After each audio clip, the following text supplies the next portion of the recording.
Hey there, it's Corey. A couple of weeks ago, we published an episode with Triplets separated at birth, and I gotta say, I really loved that episode. But what you don't know is that we recorded that episode twice. Back in June, we spent a little over an hour with Rikki, Jules, and Kenny, and it was fantastic. But there was some audio snafus and not all the tracks were recorded, so we had to re-record with them. Well, I just found a backup track with all of us on there, and that's what we're putting out today. And surprisingly, it's almost all different content. I think there's one or two stories that they tell that are pretty similar to the ones they told in the published episode, but otherwise, it's all new stuff, and it's very compelling, and gets very emotional. And we're just thrilled to put that out there again today. Plus, Kendall and I are guests on their podcast this week, so please check out Luke, Who Is Your Father, and you get to hear Kendall and I get really raw and crazy. Enjoy! Welcome back to Family Twist. We have three guests with us today, Kenny, Rikki, and Jules. But before I get accused of burying the lead, I guess you could also be known as Triplets separated at birth. Yes, correct. And fellow podcasters, too. So we were just talking about you just finished episode 10, correct? We did. We just finished our season finale. Awesome. Cool. Congrats. We know how much work goes into. We didn't realize how much work went into doing a podcast, but now we know. Right. I think that's a pretty common shared experience. Yeah. Oh yeah, we have two jobs now, which is great. That's fine, but yeah, we totally agree. We have a lot of respect for anyone who takes on the project. Right. Absolutely. Yeah. So Kendall and I don't remember how I stumbled upon your story. I think it might have been on Instagram, but as soon as I saw Triplets separated at birth, I thought, oh, I got to find out more because this could be a great episode. And then I, found that you had a podcast, and it's wow. So Kendall and I listened to the first episode. We didn't want to learn too much ahead of time, but we wanted to make sure we weren't coming into this completely blind, and we both got emotional just listening to it. It's quite a story. So where do you want to begin telling the story? Well, I mean, we usually begin with being triplets separated at birth. Right. And we usually start with my mom's kind of side of the story. Yeah. Especially because when you hear that triplets separated at birth then went on to find out that they were donor conceived, people tend to have a lot of questions and pass a lot of judgment. Right. If they don't understand all of the context surrounding the situation.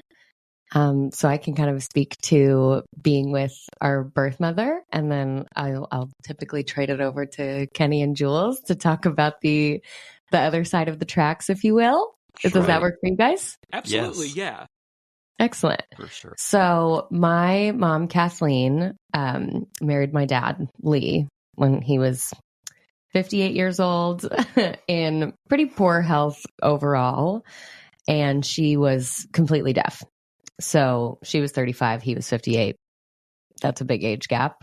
Mm-hmm. And they had children were not really in the cards for them. And he had a vasectomy anyway, and he'd had two children in a previous marriage, and one had actually passed away when he was 26 years old in a motorcycle accident.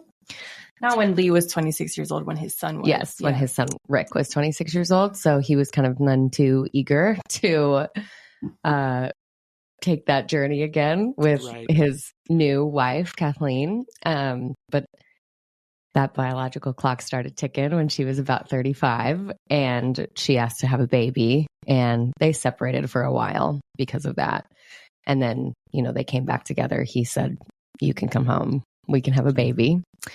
So they had to go through artificial insemination to do so. That is not something that I was aware of until I was 13. Oh, wow. So they did IUI. she had received separate care for the insemination and then for her pregnancy, prenatal care. So there was quite the discrepancy there. So she did not find out that she was pregnant with triplets until she was 7 months along. Wow. Woo! Yeah. Which is pretty unusual with a donor situation. Mm-hmm. Yes, very. It actually was so unprecedented that it changed procedure for the doctor's office. Mm.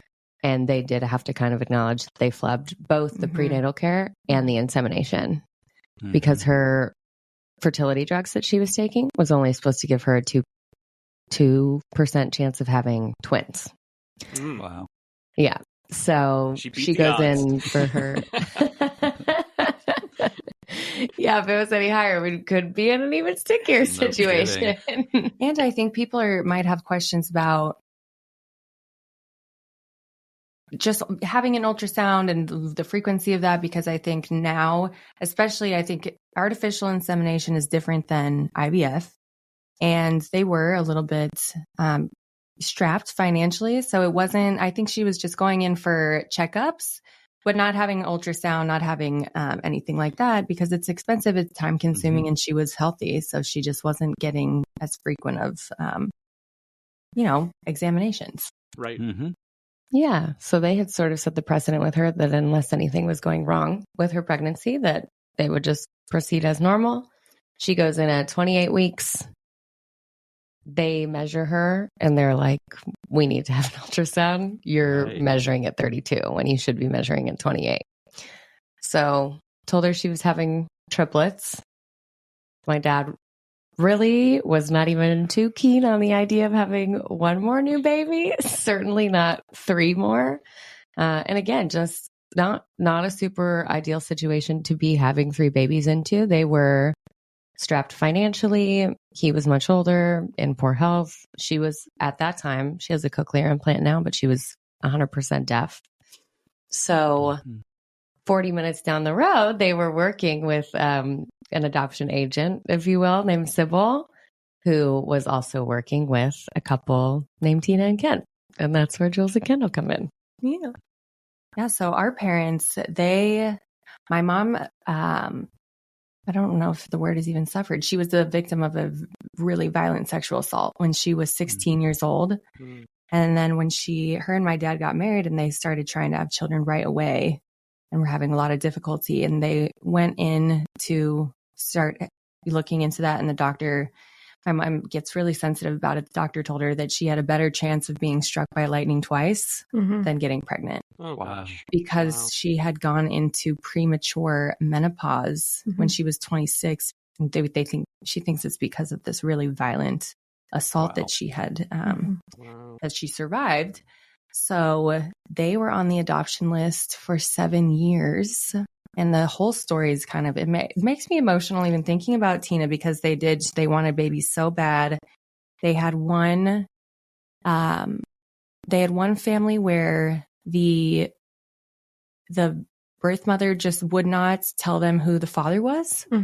And they weren't comfortable with that. They didn't want the father to come back into the picture later and try to reclaim his parental rights and things like that. And my mom was really scared about stuff like that. And there was a lot of stuff in the news about, we didn't know until we started talking to my mom that, and I don't know what the law is today, but back then it was, the birth mother can come and claim her child up until 2 years after the adoption process. And there were stories about birth mothers literally like snatching their babies back. And then so that didn't work out. They didn't want that to come back and bite them. And then they had one more situation where, and this one was horrible. This young woman had told them that she was pregnant. And it was an ongoing thing where they were, keeping abreast of checkups and all of that. And then she told them that she had an abortion very late into her pregnancy, which my mom was absolutely devastated about. And they said, okay, well, why would you do that when we have a couple that's waiting to adopt this baby? And then they asked for medical records to prove that, which the girl could not provide because she had never had an abortion. And then she said that she had a miscarriage or something as well. And she couldn't provide records for that. And she had lied the entire time. She was never actually pregnant. About being pregnant. Oh. Mm-hmm. Which, my mom was just absolutely devastated and heartbroken. And she started to kind of lose faith a little bit in the process. And then they came back and said, we have a family. How do you guys feel about twins? And we didn't know this, Kendall, until we interviewed Mom. They called my parents when they were apart from each other. I don't know. They were like, we don't know how they got us on the phone even at the same time, but without even consulting each other, not being like, oh, wait, we should talk about this. They were so excited to have babies that they said yes to twins immediately. And then, Kendall, how long did they have to wait to bring us home? Well, we initially thought, we had always thought that it was 2 months because Kathleen found out at 7 months that she was pregnant with triplets and then really expedited the adoption process. But then we remembered that we were 5 weeks premature. So they had 3 weeks to prepare for two twins versus a single baby. And they were there was never a question. They were just ecstatic to even have the opportunity, I guess. Yeah. Well, it sounds like your adoptive parents went through things that my adoptive parents were terrified of, because they also had heard stories, that were not pleasant. And I was born in Arkansas, and there was only a 9-month waiting period there, but my parents were still terrified, because they immediately, started calling me by the name that truly wasn't legal, my new name, and just had that overarching, fear that, you'd have to know my mother. She was like, well, I'll just, run away to Mexico. You know what I mean? Like I'll just take the baby. And it's like, that's not really practical because everybody in the community knows you, but I can understand that sentiment. Yeah. And it was something that persisted for a long time. And I think it kind of went through ebbs and flows because our parents got together for the first time when we were about a month old. Mm-hmm. And I think they were pretty comfortable with that. And then they got together again when we were 6 months to a year old. And then I think my mom started getting very scared again a little bit and very, I don't want to say possessive or territorial, but she wanted to protect our little family. And I think that's why we always knew that we were adopted. But I think that's right around that time is when they said, okay, we're going to actually close this adoption a little bit more. And we did not know until we were 9 that we had another sister. Well, we always knew that we were adopted. Yeah. Mm-hmm. Okay. What were your parents' reactions when they found out that it was triplets and not twins? And did they ask, how are you going to decide which baby you're going to keep? Yeah, so that was very important to my parents. We had the privilege of going through all of their paperwork that they filled out with the adoption agency. And it was very important to them that whatever family was adopting the girls did have sympathy for the situation because my mom was just struggling with so much guilt about everything. So Tina and Ken passed no judgment whatsoever. They came and interviewed at my parents' house and said they were just very kind people. They totally understood the situation. They decided upon arrival that they were 100% a yes. And then my parents decided very shortly thereafter that they were a total yes for Tina and Ken. But yeah, I don't think that they really had any strong feelings about knowing that they would be adopting a set of twins from a set of triplets, aside from just being totally ecstatic. And then as far as choosing, it is very funny to be. I think Kendall will want to say why. That's fine. I just want to say when your parents got to the hospital. Yeah. I love this story. I want to tell the story. Go for it. Well, when our parents got to the hospital. Why don't you go first, Kendall, and then Rikki can go? Yeah, that makes more sense. We actually didn't know how Kathleen. It was never really a conversation for a very long time of how she chose. I think just because me and Julianne we loved our parents so much, so it was never we'd never felt abandoned. We never felt that we weren't wanted. There was nothing like that. But I remember very specifically asking Kathleen, I think we were, I want to say it was maybe after Dad passed away, and we were having lunch with Kathleen, and I was like, how did you choose? Because that would seem like a very hard decision. And she said that Julianne and Rikki were both head down. No. Both breech. Both breech, yes. Wow. They were both breech. And I was facing the correct direction, which I think is a little bit of a metaphor. You've always been very compliant, yes. But then, no, you know what? Me and Rikki were breech. Julianne wiggled around, and they were like, they're just going to stay that way the whole time. Because we were so packed in there like sardines. And then Julianne ultimately kind of like wiggled around to be breech. No, son of a gun. Okay. You're gonna need to edit this. That's okay. Sure, Let me tell the story, and then we'll listen to totally ruin it. No, you're good. Okay. Julian was head down. You and me were breech. Yes. Me and Rikki were breech. Julianne was facing the correct direction. Then I ultimately wiggled around to be by Julianne. So we were both head down. And Rikki was the only one left breech. So Kathleen took that as a sign that me and Julianne wanted to be together. And then, which I think is a huge blessing, because like, I don't know if that had not happened. No, maybe she they said would have. she was incredibly relieved that had happened. Yeah. And it was very unusual because they said this will not change. This will be their positions the entire time. It is too because you can packed in there. imagine she was out to freaking here. They were like, there's no way they have enough room to move it all. Yeah. Somersaults. So that's how they chose to keep them together. And then in interviewing our parents for our season of the podcast, we found out that Ken and Tina actually had to delay going to the hospital for a while because my parents were making a split-second decision because it turns out my dad wanted to keep baby A instead. Oh, wow. Wow. We don't know why.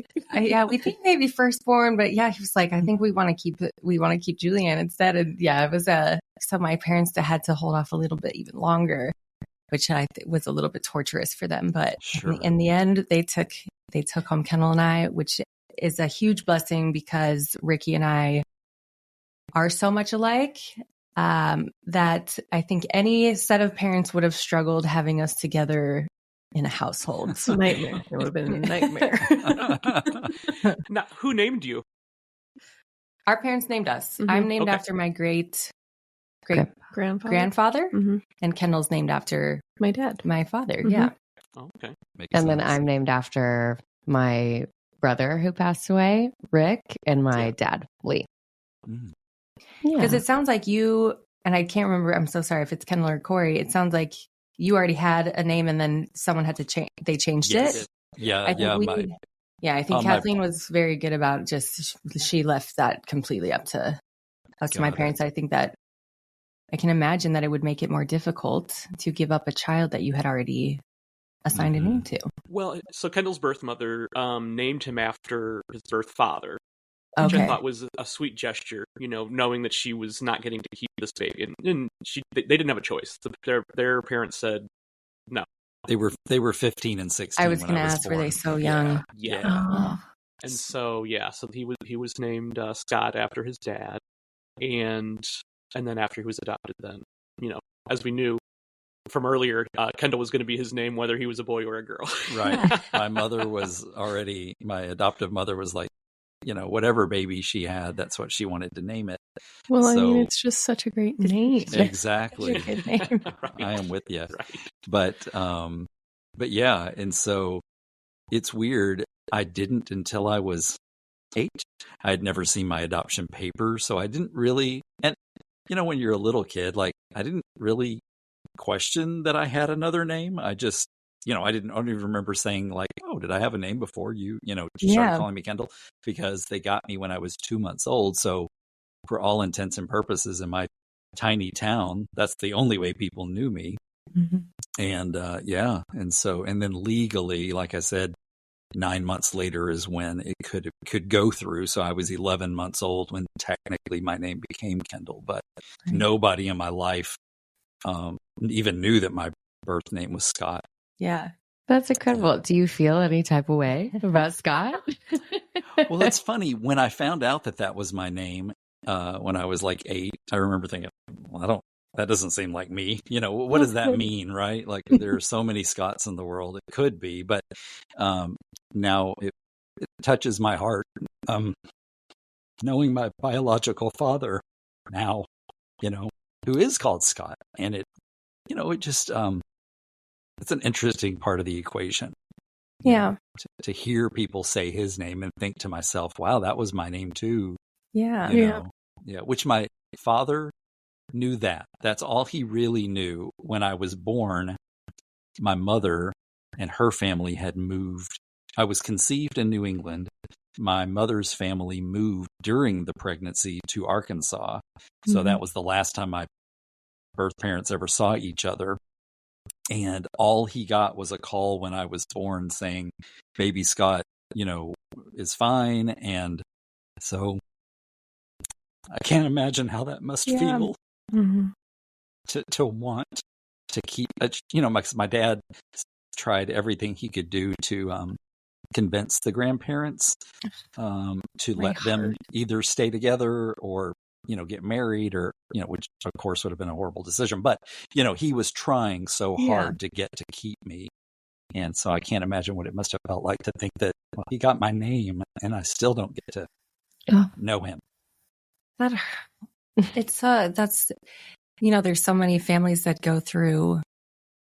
I think when you're adopted, people automatically assume that you have issues with feeling abandoned, or like someone didn't want you. And we have never experienced that. You obviously did not experience that either. And I think that would be so hard to know that, okay, to feel like someone like left you on a doorstep or whatever it is. But it's really hard to also know that someone fought hurt for you. Yeah, someone fought for you. Someone hurt on the other end. And I think when we were interviewing Kathleen and reading through these letters that we had written to each other and that she had written to my parents, we did not know how, oh my God, I'm going to cry too. We did not know how much she really did struggle with that decision and how much like guilt and shame and all of that she felt for years and years and years, which I think only really subsided when we all got to meet each other. And then I don't know, you haven't listened to it yet, obviously. Rikki and I took can you say the word zygosity? Mm-hmm. We took a zygosity test for the finale episode of our podcast because my birth mother, she always thought that we were identical once she started seeing us. I was like, hey, hell no, we're not. I never thought that we were. But she had a lot of trepidation about separating identical twins. She was really, really nervous to do that. And felt a lot of guilt about that even later. And we did just find out that we are identical. Oh, wow. So yeah. And it was really sad to learn through kind of digging into all this, how much she really did suffer with that choice. And she's doing better now, but I can't even imagine. And Rikki would be a daily reminder, a constant reminder. Yeah. Exactly. Yeah. And the doctors told her that no one was identical. And then when we started to receive pictures, my mom took them to the doctor and was like, hello, what is this? Exactly. And they were like, we did the best we could. Right. Yeah. I feel like I should tell okay, if we think about this, if you guys had grown up together and I was the one to stay with Kathleen, and then you guys found out about me later, and I had to meet you two, being me and not looking anything like you, that would have been really, really hard. Really, I think for me, I would have felt even more isolated, even more like I think this turned out. I mean, selfishly, I think this. that would have been horrible. Yeah, imagine the situation. There are actually a lot of feelings coming up about it that not all of us anticipated having. Like I didn't expect to struggle with it. Finding that out and have really struggled with it. Yeah. because I was alone anyway. Right. So then to like see on a piece of paper an identical set of DNA and like read more about that. And like, it is a joke that, we joke that we would have been a wrecking ball, but like, we don't know that because it's a different situation. Like, we might just have that dynamic because we grew up separately. You know what I mean? Right. So we've learned a lot, I think. Wow. It's brought up a lot more than we thought that it would to talk about things like this and find things like that out. So I'm sure. Because you were 5 weeks early, were there complications? Did you have to stay in the hospital longer than? We did. Big time. I was born at 3 pounds, 14 ounces. I was 4. I was 4, right on the dot. Yeah, I think I was a little above 4. Yeah, I think 4.2, 4. 3.14. 3.14. High. But I think Kendall, so we actually learned this too. We learned so much doing this. We think that Kendall's water broke early. And Kathleen was in the pool, I think, so she did not necessarily notice. So by the time that she went into the hospital, there's a thought that Kendall might have not had any amniotic fluid for a while. Or I was like drowning in my or something like that. Because Kendall had to stay in the longest. My lungs were like underdeveloped, I think, and I don't know. We all had to be like incubated for a bit. I think I went home after a week. You went home early. Right away. Right away, yeah. Yeah, you were gone by the time my parents got there. Mm-hmm. Rikki went home like this. I stayed in for a week, and Kendall had to stay in for a few weeks. Sickly. And then I think we're just literally thinking, oh my gosh, maybe because Kendall struggles with asthma. We all record the podcast at my house. I heard that one of you has a bunch of cats. I have four cats, and Kendall will really start to wheeze. So we think maybe that's has something to do with it. But yes, Rikki went home right away. I had to stay in for a week or so, and then Kendall did have more complications than us. I think I was jaundiced too. So there was, all sorts of crap. Yeah. But it's hilarious seeing. Should have stayed up there with me. It's hilarious seeing pictures of us as babies because they're like little small, cute children, and I'm like this big fat, like it's like a tail. They called me Uncle Fester. Oh no! So bald, like just. But now I have just the most hair. Yeah. So what happened? So my mom took me home. Kendall and Julianne did ultimately end up going to their assigned place with Tina and Ken. They met a couple of times. Tina and Ken got pretty sketched out and moved to not close the adoption, but he was just asking about if we had birth complications. I know. Okay. We're just moving things along. Oh, I didn't know. I just didn't know what they wanted to ask. You don't need to. I will actually turn that back over to you. This is a bad habit of running your own podcast. That's fine. And you were probably getting to this, Rikki, but I was going to. So Kenny and Jules, you found out as young children that you were adopted, but what were you told, Rikki? I was told from the beginning of time that I was a triplet and that my sisters were adopted and that they lived less than an hour away. Wow. So I mean, as a little kid, like a toddler, I can only imagine the questions coming out of your mouth. I think that I was so well informed about the situation that I never really had questions. My parents were very upfront with me about why they did that, about who Tina and Ken were. Tina and Ken continued to send my mom cards and an occasional letter. My mom certainly continued to send them letters. So I would be able to see those and see the photos. And so I don't actually think I ever really had any questions until I started asking if I could meet them. Yeah, her only question was, when can I meet them? When can I meet them? Yeah. And so, but that didn't, after that the babies seeing each other at 6 months, and obviously you don't remember that. When was that able to happen? Yeah. So my dad became very sick very early in my life, like 5 or 6 years old. He, I think, got prostate cancer. He was also an alcoholic and just had run his body pretty ragged. He was like a... Have you seen A Star is Born? Yes. You know Yeah. Bradley Cooper in that movie? Yeah. It's like her dad. Okay. But he looked Okay. like Sam Elliott. He looked Bradley like Sam Cooper's Elliott. dad. Yeah. Oh, Right. okay. All right. Gotcha. Yes. Very Jackson Maine-esque, aside from the illicit drug use. My dad just liked to stick to booze. But it's overall just like a cowboy with a lot of swagger who is like pretty nomadic.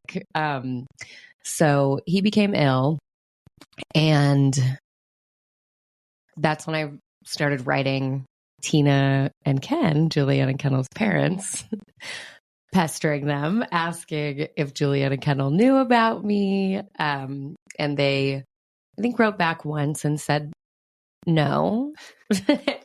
And then I sort of convinced my mom to take me to the outlet malls that I knew were by Julianne and Kendall's house, or closer to their house than it was to our house. And while in the mall, She's 7 or 8, coming up with this diabolical plan. Always I would been have. very strategic and calculated. So when we were in the outlet mall, I heard someone behind me say, "Hi, Julianne." And I was like, This worked. "Oh, they're in here." Like they're in the, and I was so excited, and I turn around and this poor 7-year-old girl was talking to me, thinking I was Julianne. Oh. So my mom had to call her mom over and say, she can't say anything. They don't know that she exists. Please Right. make sure that you don't say anything to their parents, that she doesn't say anything to them. And she never did. She never We did. don't know who she Oh. is to this They day. still don't know who she is to this Wow. day. And then my parents were informed about this via letter. Yeah. I would think that this would warrant a phone call, Right. but it was via letter. She was like, this happened. So we think that's what kind of put our parents' feet to the fire as far as them actually telling us about Rikki, because they were like, oh shit. Or I'm sorry. They're like, oh crap. This would be horrible if they found out from someone else. And we Right. were in such close proximity that it was, they were afraid it was bound to happen. So that was kind of the catalyst for them actually telling us about Rikki. So your plan worked, Rikki. Yeah. Yeah. It ultimately worked. It worked, but I'm very proud. I mean, you should read these letters that she was writing as a small child. She does not sound like a small child. And then I think when her dad started to get very, very ill, that's when she was really putting some, I'm saying pressure because that's what it was. She was really putting the pressure on to actually meet us. And then Rikki's dad did pass away. And they said, we got to get out of here. They decided they were going to move to Missouri. And that was kind of their last plea for like, please let the girls meet each other before we leave the state. Mm. Wow. And then we did. yeah. And I don't know, Kendall, Corey, your line of questioning, but if you want Kendall to tell you about how they told them about me. For sure. So it was it was close to Christmas. We found out through investigating all these things that memory is very subjective. So we're not entirely sure. But I remember it being New Year's Day. And my parents, we have this cowboy chair because it has cowboy fabric on it. So we've always called it the cowboy chair. And they brought us to the cowboy chair and they sat us down and they said, we have one more Christmas present for you, but it's something that can't be wrapped. And then they showed us the picture of Rikki, which it was her 4th grade. Yep. 3rd or 4th. Yeah. Yeah. 3rd or 4th grade, like school photo behind like the blue backdrop. And you're like, oh. And it looked like Julianne. It was really weird. I was like, that looks like Julianne, but Julianne is not that stylish. I'm just kidding. She doesn't have those clothes. We just did. She had different clothes. I was like, And then apparently they took us separately and kind of like stuffed it out from us together. They were concerned because I obviously don't look, I'm not identical. What did you say? I said, such a nerd. I was like, I'm unique. I'm unique. That's And right. I pointed a finger up in the air because I always did that when I was making a point. And then I just said, it's like looking in a mirror. Yeah. And I think it's, children are remarkable because our parents were so nervous to tell us about this. Obviously had a lot of fear, anxiety, all of that. And we took it like champs. Yeah. Just kind of rolled with the punches. It was not a huge, seismic bomb that went off in our house. And then that's when we started writing back and forth, and we wrote back and forth until we finally got to meet each other, I think about 3 years later. Wow. Yeah. Wow. Where in Missouri did you move, Rikki? Because Corey's from Missouri. Have you heard of Diamond? I don't know Diamond. What part of the state is that? Okay, so Kendall, you Yes. lived in Arkansas. I did. Corey, are you familiar with Arkansas? A little bit. Okay, I love Arkansas. We love Arkansas. Stunning. So Stunning. I moved technically like on our address to Neosho, I know which what that is like 30 miles north of the border for Yep. Arkansas. Yep. I went to school, unfortunately, in Diamond because we were like 1 mile away from the school district line, Sure. which is maybe one thing I would actually go back and change.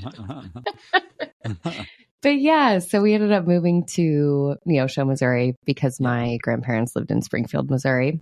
Gotcha. And my mom was just being an absolute workhorse in Colorado, taking care of a farm by herself. Wow. And yeah, I remember going out and she was Building a farm. she was digging a post hole with a post hole digger and just getting so frustrated. And I remember it was just like gray and drab.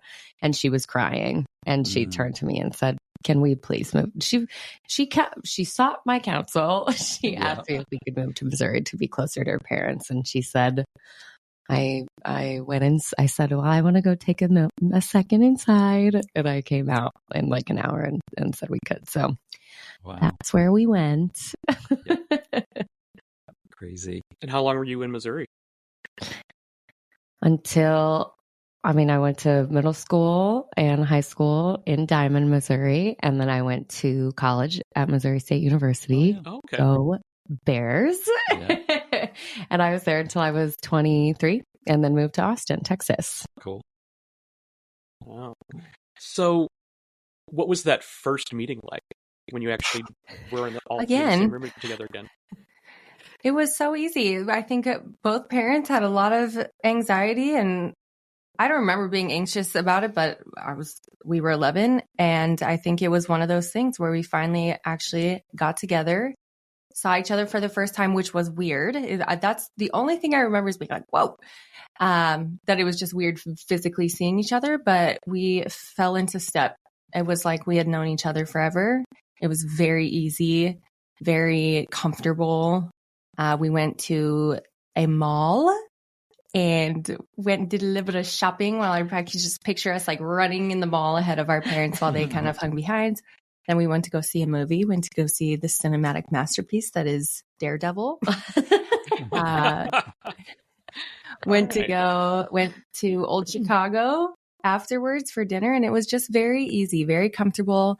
And I think it did us a lot of good, but I think that was one of the turning points for both of our parents, because my mom specifically, maybe my dad, but more so my mom, had still been so nervous up to that point. She thought we were going to see Kathleen and like have some kind of biological pull towards her and leave to Missouri forever or something. Right. And Rikki's mom had just been sad up until that point. And so after we met and then both went our respective ways, that was Rikki's mom's turning point for feeling like, oh my God, I made the right decision, because they got to see us. They got to see us with our parents. They got to see that we were good, that we had grown up very loved and well. So she felt better. And then my parents felt better because they were still our parents. Mm-hmm. We still very much identified them as so it was very healing for them, healing for both sets of parents, and for us it was just really fun. And we got to meet our sister. It was like when you have like a good friend that lives far away, and every time you get back together, it's just like no time has passed. Yeah. It was like that, except we never met each other. I think the writing back and forth, certainly, we haven't even really thought about that, really helped that not be such a weird encounter, because we felt like we knew each other at least a little bit because we had gotten the opportunity to write back and forth for so long. So this wasn't the like, bam. Right. Yeah. Right. But this is certainly before 11-year-olds had cell phones and could text each other. Oh, yeah. So it's like you what do you mean? How do you know that? Are you... It was a guess. You said, well, you dated yourself a little bit when you said Daredevil. I'm assuming you the Ben Affleck. That is fair, fair. And all the mall references. At Gen Z, a mall is where exactly you have a bunch of tabs open shopping, but in person. Yes. It's like Amazon, but in a building. Yeah. And also, like, it's Rikki's whole plot. I just thought of this today. Like, the mall was where you went and you always ran into people that you know. Like, that was the mall. Yeah. So, like, True. Oh, yeah. It was more of a social endeavor and everything than anything. For sure, yeah. Right. So you're keeping in touch over the years through letters and phone calls? Mm-hmm. No phone calls. No phone calls. Phone calls. I think our parents were pretty uneasy with phone calls. Well, we didn't get cell phones until we were 13, which I think is a great idea. So we didn't even have that option. We did have like a home phone, obviously, but I don't know. I think we didn't exchange numbers. Well, and this was the time of AOL Instant Messenger and then MSN Messenger. Yeah. Okay. Yeah. So a rare phone call. It kind of sucked because so much of our podcast we had this content that was just gold because we had these years and years and years and years worth of letters to read, and then they just abruptly stopped, and it's because we had AIM and text messages and all that. So we wrote letters for a little bit, and then I think it was just a lot of back and forth with text and AIM. Yeah. Yep. Wow. I mean, I was miserable in high school, so I ended up. We definitely did actually that I had. I had kept like what I call a diary. Oh my god, the things that I don't want to be sexist. I think it'd be a little bit different for men to go back and read letters that they had written to each other at 13, 14, 15. For us teenage girls, oh my god, I can't even get through some of them because it's so embarrassing. It's so cringy. Oh my god, it's adorable, sort of, but it's really like, oh my god, this is. Reading our high school letters, I kept what I called the diary and just wrote constant stream of consciousness and sent it to them. But that episode, in reading those, was our most difficult episode to get through. It was rough. Yeah. Apparently the listeners liked it, but we hated it. Yeah. I left. I was like, this is not what I signed up for. I think So yeah, that's how we were keeping in touch. And then we were. Are you going to give it my phone? Yes. So my mom had sort of made a bid to Tina and Ken after we had met the first time. She had said, if you had asked us to stay and come and move by you in Colorado, we would have done it, which we sort of sussed out to be, I think that Rikki really needs a father figure and more of a village to raise her. Mm-hmm. I don't know. So I ended up going and visiting them every summer, and their parents ended up kind of stepping in and raising me for our high school career. That's amazing. Yeah. So that had to be like the real bonding time, those summers. It feels like when we look back on it, she spent the whole summer with us, which I'm sure it was like at most 2 weeks, maybe. But yes, that's when we really started to get to know each other. Really got to spend time. My father taught Rikki how to drive. Oh. And Kendall and I had grown up a little bit differently than Rikki had. So she got to experience some things that she hadn't gotten to experience. Rikki and I started to get to trick people. Oh. We finally got to do our little switcheroo. She knew my high school friends, Kendall's high school friends. And that was, I mean, looking back, I don't think any of us has anything but just such great feelings about that time. Yeah. Blissful. Wow. Definitely the thing that I looked forward to most, for sure. And we kind of carried that through, like literally until we all moved here. We would schedule trips like to go see each other once or twice a year. Yeah. Until we all lived in the same place. And they're like the best memories that we have. They were just so much always fun. so fun. So fun. Yeah. And so you all live in Austin now? Mm-hmm. We do. Very cool. Awesome. So, and you know, I guess it's not a spoiler because the episode is out, but I know early on when you guys started the podcast, part of it was like trying to find the donor, right? Yeah. So, and we've skipped over some pretty crucial pieces of information, but when I was 13, so my dad had passed away when I was 10, my mom told me that I had actually been conceived via artificial insemination. Somehow the three of us do not remember. We never discussed this. Because Kendall, there's no way that Kendall and I ever thought that Rikki's father was our biological father. No one would have done that. They wouldn't have been like, let's tell them, let's lie about it. So we definitely always knew, and we just cannot remember, were we told not to tell Rikki? Were we just like, whatever, it just never came up. Because we always knew, but Rikki did not find out until she was 13. Mm-hmm. So that was jarring for me. And I did not know how jarring it was for me until we looked back and read these letters and just thought more about how my behavior started to change at that time in my life. But still didn't, I really wanted to honor my father's memory. He had asked my mom not to tell me because he did not want me to feel differently about him. So that was just the stance that I kept for a long time.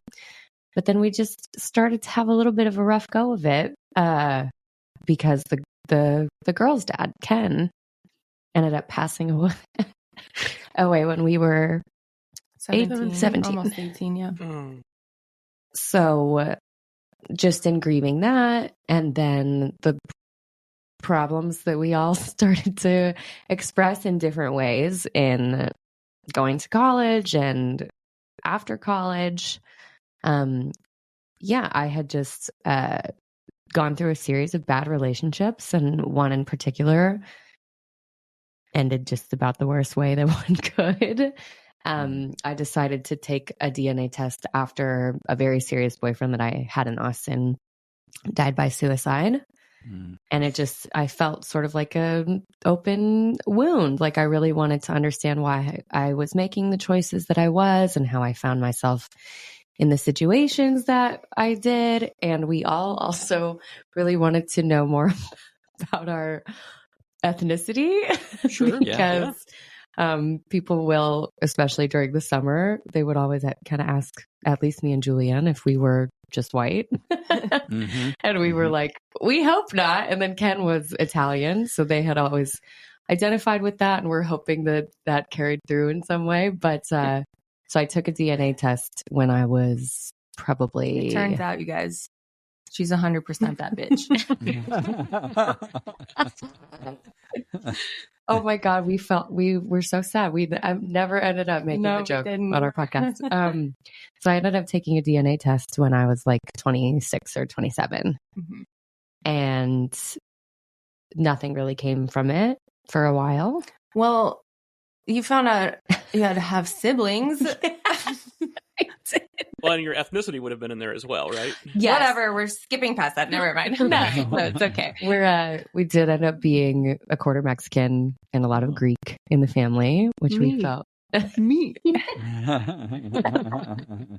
which we felt very cool about. And then we did find 2 half siblings on there. One's identity we don't know at all still, and then one is just a beautiful gal. But because I think we were older, like it just wasn't very jarring. And it's not, I mean, you have your life well established then. And so we connected on Instagram and we talk, but no one was like, let's get on the phone or like, let's hop on a plane. Like it's just been a nice distant relationship. Is she older or younger? She is exactly the same age. Oh, wow. Okay. Weird.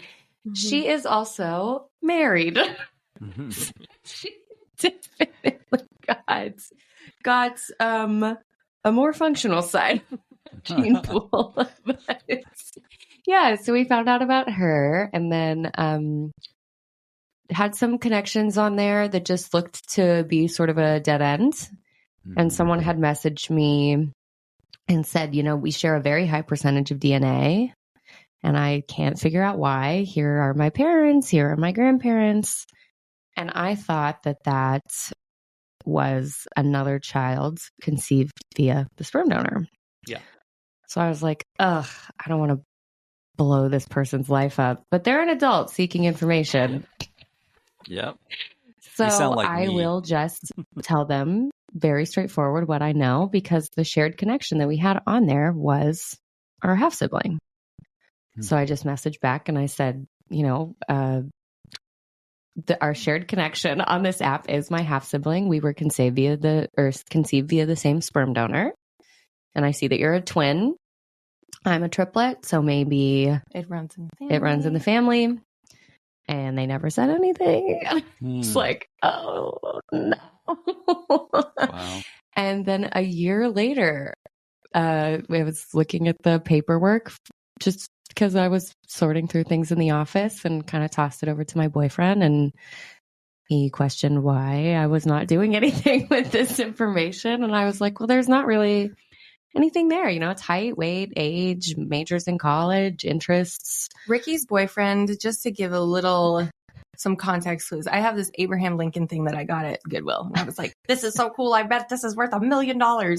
And he can just hop on, and he's a researcher. He just will dig in, and he can follow threads. Ascent. Yeah. Yes. Mm-hmm. So he was, by far the best person to stumble across that. Very much. They went down a rabbit hole. Because I saw in his paperwork, the sperm donor's paperwork, that his aunt was an identical twin. Mm-hmm. And I was like, oh my God. So I messaged the person back after a year and said, sorry to pop up out of nowhere, but I was conceived via sperm donor. And I see now looking that his aunt was an identical twin and you're an identical twin. Do you have a nephew that was born in this year and studied this thing in college? Mm-hmm. And she just wrote right back and said, yep. Wow. And signed off, your great Aunt Jenny. Oh, wow. And then said nothing else. We think this was a little bit facetious, or I don't know if that's the right word, a little bit mischievous. She wanted to give Rikki this mystery to solve. Yeah, because she's super into it. She's the matriarch of the family and was very into it. So was very excited to find dead relatives and certainly living relatives. And I think when I said what I said a year back, that she probably put the pieces together on her own, but wanted me to come to that conclusion. Right. And then because she was not revealing to her nephew that she knew this about him. Right. I think because he didn't tell anyone. He did not tell anyone that he had donated sperm in college.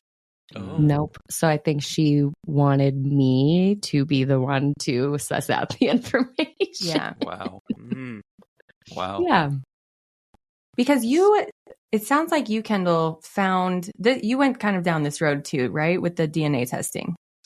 Yeah. It was, Corey got me the kit for my birthday in 2017, and I immediately matched with my half brother in Massachusetts who'd been looking for me since 1988. Yeah. My dad's son who knew that I existed. And again, my dad's family, they always wanted me. And, so my brother Chris was trying to find baby Scott, Sorry, baby Scott was 47 years old, but, yeah. But at least we. Because like with this situation, he never told anyone. He is very anonymous on the internet. And so one of my first questions for him was like, okay, so at-home DNA testing, when this came onto the market, you had to be just like crapping your pants. Mm-hmm. And he was like, no, I didn't really think about it. And, like if you were a criminal and you found out about at-home DNA testing, you'd be like, oh my God.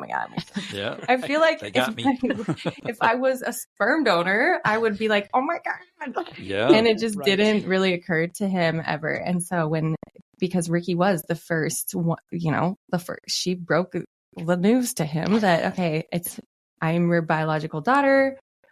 Also, I'm a triplet. Also, we were separated at birth. Also, you have 2 other kids. And so it had been like 35 years since he had done this. So one day his life was complete, he was. Wow. Mm-hmm. Well, how did you end up tracking him down just from the aunt? So you're so good at telling. I couldn't. I know I was with people yesterday who had just listened to our finale and was like, you had to retake that, right? And I was like, no. Yeah. So I was attending a friend's wedding that day. So I literally just had to like set my phone aside and remain calm. And the next day, my boyfriend Colin was like, all right, wake up. Yeah. Spread out all these papers. Let's get this done. So we were looking for. I think of like a CSI board. Yeah. The meme of Charlie Day. Smoking a cigarette. So we spread out all the paperwork and we were looking for a Jenny and Jessica Stonebridge, which is not the easiest needles to pull out of a haystack. Mm-hmm. And we ended up finding my great-grandmother's obituary, which lays out the entire family line by line by line. Wow. So we narrowed it down to one line just because of ages and what have you. Mm-hmm. So we knew it was one of these 5 kids. So then we started searching for them individually, but the names were like very run of the mill, Chris, Adam, stuff like that. Scott. So we ended up identifying 2 names that were actually pretty unusual. One of them being Roman Stonebridge. Found Roman online because he is an artist like Kendall. Very public. A very public persona. And, he has his artist page up on the internet and he has a phone number on there. Yep. I was like, I'm going to sleep on it, but I'm a salesperson. So it's not uncomfortable or unusual for me to just pick up the phone and dial. Yep. The next morning I was still pretty resolute in that. So I picked up the phone, called him. He answered on the second ring, which was not what I expected. You thought you were leaving a voicemail, right? Right. Or it was just me shooting my shot and thinking that it was going to be a total airball. And so when he answered, I was like, oh, I didn't think you were through. So I said, hi, is this Roman? And he said, depends on who's asking. And I was like, well, do you have a couple minutes? And he said, depends on what it's regarding. And I said, well, I am sure at this point you've heard in the news a lot of crazy stories about 23andMe and Ancestry DNA. And he said, yeah. And I said, well, I think I'm your niece. And he was like, go on. And I said, well, do you have a brother who was born in this year and studied this in school and looks like vaguely this? And more importantly, is your aunt Jenny Stonebridge? And he was like, yep, that's all right. Yeah. Wow. And I said, oh, shoot, by the way, I am conceived via artificial insemination. This is not a secret, illicit love affair. Right. And he was like, okay, well, tell me about yourself. He was just the coolest ever. Yeah. So we talked for a while, and I did end up just getting emotional on the phone at the actual confirmation that this was in fact his brother. And he said, well, I'm going to need to call you back because I didn't know my brother did this. Right. And while everything you're saying sounds 1,000% accurate, I still probably need to make sure. Yeah. So I thought that he was never calling back or would be calling back in a couple days. And 5 minutes later, he called me back and he said, yep, that's Keith. Wow. He did donate sperm in college. He doesn't think he'll be able to meet you. And I was like, this is so funny. Okay. Sorry, I didn't mean to interrupt you, but Rikki wanted to make very certain when she talked to Roman that she was like, I'm not doing this because I want anything. Right. Don't necessarily need to meet this person. I'm just looking for confirmation, maybe a few pictures, yada, yada. So then when we get this story from Keith, our sperm donor, who is a bit of a theater, actor kid, he tells the story and he's like, he said that you were crying on the phone and that you really wanted to meet me and blah, blah, blah. So we're like, oh my God, Keith, you're like making this up. But then because Roman had such a great conversation with Rikki, what Keith thinks is that Roman actually was stirring the pot and actually said that, she's very emotional. Because he wanted Rikki to meet. Yeah, I think he also was trying to pull at his heartstrings because he said that Rikki was crying because she had such a terrible childhood. Oh, wow. Just like, wow. It's just so funny. You have to come save this child. Wow. Work all the angles. So yeah, he came back and he said, he doesn't think he's going to be able to meet you. And I said, oh, no, that's totally fine. That's 100%. I would not even suggest that right now. I was just hoping to get a couple of photos from him around the time that he donated. And Roman was like, no, he has an email address, super secret email address, and he is ready for you to reach out.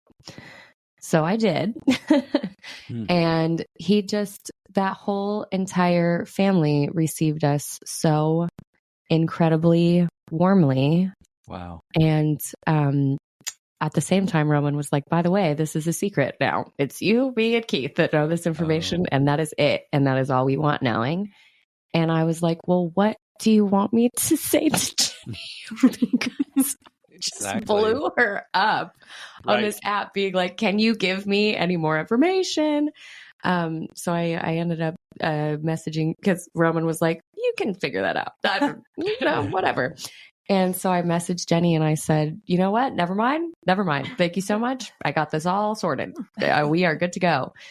And she ended up messaging me back and saying, welcome to the family. And you're a part of a large and exceptional family of really amazing, warm, wonderful people. And let me know if you ever want to chat. And then, Keith started emailing me back right away and was kinder than you could have ever expected, more accepting than you could have ever expected. And very shortly thereafter asked that we have a FaceTime. And we did that. And that's when I kind of was like, you're not acknowledging up to this point that there are three of us. And he was like, yeah. Did he go on to have like children that he kept? He did. He ended up getting married when he was older. Later in life, yeah. And had 2 daughters. Oh, yeah. Wow. Younger, so they're younger. Yeah. So these are not the two that you found on the app. Okay. So, okay. He didn't know about those two either. Wow. Keith is seven children strong. Yeah. Total. Wow. That we know of. Yeah. That we know. Yeah. Well, true. I mean, did he give you any indication of how many times he donated? I mean, He did. could there be lots of you out there? It sounds like It's like at least 10. At least 10. Yeah. Oh, okay. All right. And he seems to be quite successful in that verse. Yep. Wow. yeah. Wow. Yeah.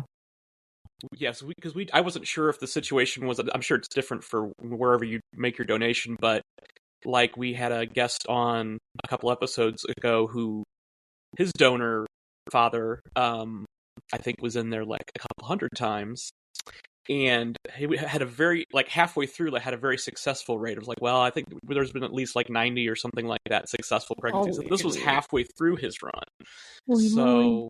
His run. So Yeah. yeah.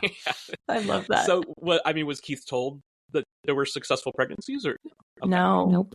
He opted out of receiving any additional information. Okay. Yeah. Okay. I feel like that's what I've heard is not uncommon for, Well, sure, because he didn't think it was ever going to catch up with him. Well, right. And, when you're a young person and some people were doing it for the money, you know what I mean? Like they don't want to feel like that. Like, well, I was just trying to pay my rent. You know what I mean? Like, I think that, and this is pure conjecture, just based because we have met Keith in person. I think based off of the person that he is, that we know him to be right now, I think that he probably did that because he wanted to avoid feeling some type of way. Like I think that if he had found out that he had successful donations, he would have wanted to reach out to them. Yeah. Mm-hmm. Yep. Yes, he assumed a very paternal mindset very quickly. Yeah. Very quickly. Wow. Yeah. Have you connected with your half sisters, Keith's daughters? No. I don't think we will. Yeah, I don't think that's in the cards. Okay. All right. Yeah, he still wants to remain 100% anonymous. Oh. And that's why his name. So you can use Keith Stonebridge. Because that's not his real name. No. Okay. Got it. Because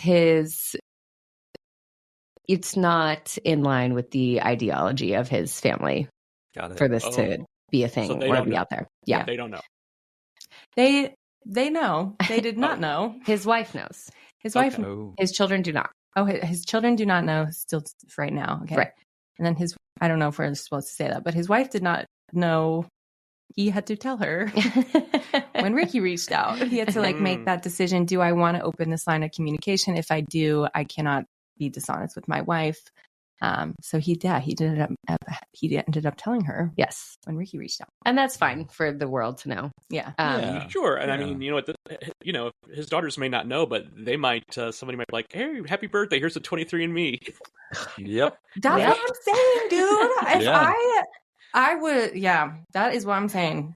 Yeah. I mean, Yeah. it's at some point, it would be a surprise if it didn't come out. Yeah. One way or another. Yeah, that is, now that you mention it, probably a conversation that we should have with Keith about if his children do ever reach out. Mm-hmm. I'm what sure he would want us he to would be like us to do. 100% Yeah. honest, I would assume. For sure. Yeah. And what about the twins? Jenny and Jessica? I thought there were two more. Oh, I think I'm misremembering. Yeah. So Yeah. there's two half siblings. One of them that you've been in touch with, one of them you haven't. Right. Okay, right. right, okay. And then Keith's mother and her sister are identical twins. Gotcha. Okay. And Keith did inform us, Kendall, I don't know if we told you that. I don't think we told her that there's another set of triplets in the family. Wow. Yeah. We were doomed. Yeah, so we all, I think, have decided to not have kids. Yeah. And this is a big reason, I think, also a sticking point is we would definitely have a ton of one of us would have one Multiples. triplets or twins or something. Yeah. Yeah. multiple. Yeah. Wow. But if you want to get the movie deal, you know, Say that again. if you want to get the movie deal, you might all have to. We're working on it. Who's gonna take one for the team? Exactly. Or 3 for the team. Yeah. Oh, Lord. Right. So true. When you put it like that, nobody. I would just give one to you, and I would just give one to you. There we go. Oh. So you've gone through quite a bit of exploration during the first season. You know, you've had your donor father on. Mm-hmm. What's next? Oh my God. It's so great that you say that. So, because we just recorded our first interview for season 2 yesterday, we are so relieved. And I'm not sure how much of your story you two have had to tell on your podcast. They started out telling theirs. They did the same thing as us, except they didn't do as many as we did. Yeah. So after a season, I mean, these episodes for us were a lot. They were a lot, especially And so we would leave feeling it was very healing. It was very draining for sure. And after recording, I could never sleep. It was just a lot. It was a lot to go through. We were digging up a lot of stuff and talking about it for the first time together and finding out new things, yada, yada. So we were so excited. So for the rest of time, as long as we do this, we have been reaching out to people to be able to tell their stories. And we don't want to be, kind of pigeonholed into, we decided we don't want to be pigeonholed into like DNA surprises specifically or anything like that. We more want it to be, who is your father, family relationships with your father, family dynamics, things like that. So that's who we've been seeking out. So we did do our first interview yesterday with a guy who had kind of the same thing happen. He grew up, I don't know how much I should say. He grew up in his mother raised him, she was very racist, and he grew up that way. And he found out when he was 22 or something that not only was his the guy that he thought was his dad, that's a whole thing, not his dad, but that his dad was Black.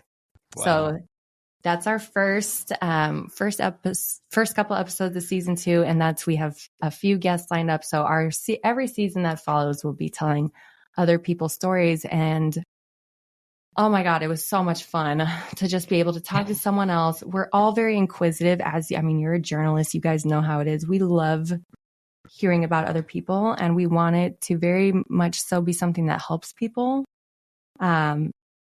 And we want to explore things that maybe have not been explored or people haven't talked about. So kind of exploring just healing, addressing issues that are not always talked about, and going from there.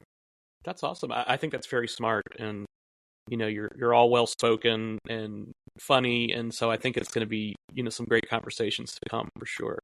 We're super excited. Yeah. And then as far as what comes now, just personally, this has been really healing for us as sisters, and we are living in the same city for the first time, and it's really been the first time that we get to take advantage of it. Mm-hmm. Right.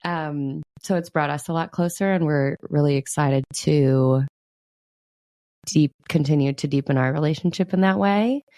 And then I think that we sort of determined at the end of kind of the journey for us and telling our own story, we uncovered a few things that, the entire time, and we thought the crux of the podcast was that it was about finding our biological father. And after going through that, we realized that it was actually about us. And it actually, in kind of talking to other people about their relationships with their fathers, it actually made us harken back to our relationships with the men that raised us more. Right. So still lots of healing to do together and getting to have a lot of fun. And so that's next for us in that regard. Yeah. That's awesome. Who's the big Star Wars fan? Who came up with the name of the podcast? You're the first person to ask us this question. I don't think I don't think we've mentioned the name yet. It's Luke, who is your father?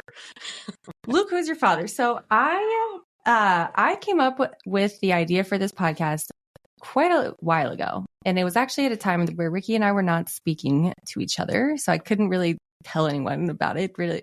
And I've known what we wanted to explore in it, when I first had this idea. I also have ideas for other businesses. That's just something I do. I like stay up late at night. I'm like, I want to do this. I want to do this. And so I had an idea for a different business, and I wanted to call it Darth Vapor. And I wanted it to be like a ice cream truck that drives down the street with like a mask on the front and dry ice floating out. So I was like, that's hilarious. So I already kind of had this Darth Vapor idea. And then I started dating a man named Luke. And I was just thinking about this podcast one day, and I was like, oh my God, Luke, who is your father? That is amazing. And I regret to inform you that none of us are necessarily, Star Wars maniacs. Right. But we also know that the story of Luke and Leia, and they are separated at birth and all that, is a little bit adjacent. So we know none of us have lightsabers over here. We don't want anyone to think that our podcast is Star Wars themed. It was just, we thought it was a good, catchy title, and gave Kendall a lot of cool imagery to work with, opportunities for design as well. Right, you're the designer. Yeah, Yes. Awesome Yes. logo, very cool logo. Thank you. I also love all of you guys. Your branding is amazing. Thank you. I'm almost jealous. I wish I could take envy. credit for it, because I love design as well, but I work with a wonderful designer named Jana, and she did all of that. I mean, with our input, but she's amazing. Fantastic. All of us love that retro vibe. And in meeting you guys, it just seems to fit so well. Right. Good. Yeah. Because I'm the guy that sits back and says, make it pretty.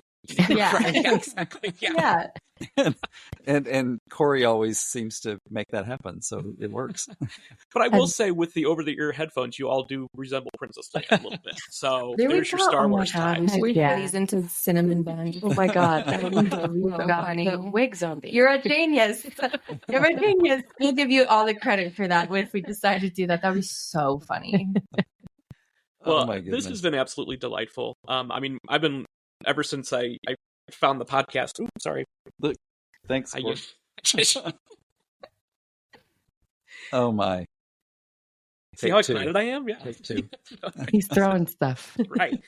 So yeah, I was very excited to get in touch with the three of you, because as soon as I saw it, I was like, oh, this is gonna be a great story, and can just tell, like listening to the three of you talk on the podcast is like, oh yeah, this is gonna be a really fun interview, and it has been. So thank you. We have had the best time, and thank you so much. We're so excited to talk to you more. Yeah, absolutely. Oh, for sure. You have to. Yeah, you guys are getting out of this. Yeah, I'm gonna skip, because I'm a big true crime podcast junkie, but it's starting to give me nightmares. So I'm like, I think I'm going to start listening to all these family. Don't binge. Don't podcasts. Do what they did though, and don't listen to too much of theirs. Well, because that's what I'm saying. I'm going to skip the first few. Okay. Until after we chat with you guys. Yeah. Good idea. I think. Yeah. Well, yeah, we'd be overjoyed to take. And Kendall doesn't Kendall look so much like Uncle Jack? I think he gives me big Paul Rudd vibes. I'm going to be honest. Yeah. Do you get that a lot? When I had hair, people would say that. Yeah. You do look like Paul Rudd. Amazing. I always thought we met because we've been together for almost 20 years now, but I thought he looked like a younger Guy Pearce. Oh, okay. I'd forgotten that reference. I'll take that. Obsessed with that. I'll take it. Like LA Confidential era. Yeah. I love. Well, now and we'll ask you anyway, because we'll need pictures of you for our socials. Yeah. We've got to see that era. Oh, you. Yeah, absolutely. Absolutely. Yeah. I've been through it all. I had the crazy flock of seagulls guys. There are some mistakes that were made, but you were not the only one, my friend. Nope. Probably cool. going to have to make some more. Well, I will definitely be reaching out to get photos for sure, so we can put on our socials. And we're in the mix of season 3 right now. We're still recording season 3, but we have launched. And so we'll look at the calendar today and try to figure out. We just want to make a good order, so it's, Yeah. Cohesive. Oh. Exactly. Right. So let you know ASAP, when this is going to go up. Perfect. Amazing. Well, thank you both so much. It's really such a wonderful opportunity, and you Yes. guys are You're the welcome. coolest. Yes. Oh, thank you. This has been a lot of fun. Yes. Thank you so much, guys. You have a beautiful Sunday. Thanks. Excellent. You You as well. too. Thank you so much for listening to Family Twist. We feature original music by Cosmic Afterthoughts. And Family Twist is presented by Savoir Faire Marketing Communications. Check out our website at familytwistpodcast.com for blog posts and all of our episodes.